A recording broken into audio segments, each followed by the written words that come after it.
Now, I will show you 2 ways how to remove, hide desktop icons in Windows 10 or 11 without deleting it. Don't forget to like and subscribe if this video is useful for you. So for the first method, we need to right-click on the desktop, select View, and uncheck Show Desktop Icons.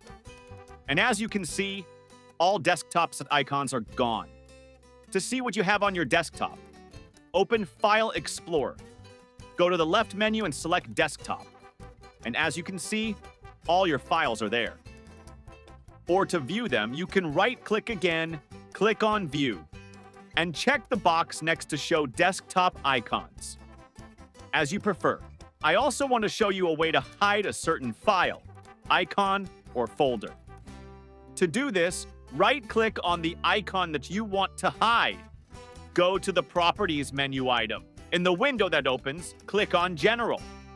And at the very bottom, put a check mark against the item. Hidden. Click Accept and OK. As you can see, our icon is gone.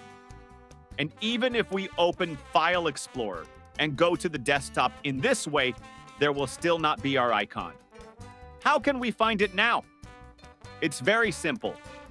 To do this, click on the View item at the top and check the box next to the item, Hidden Items. And now we can see all our hidden files.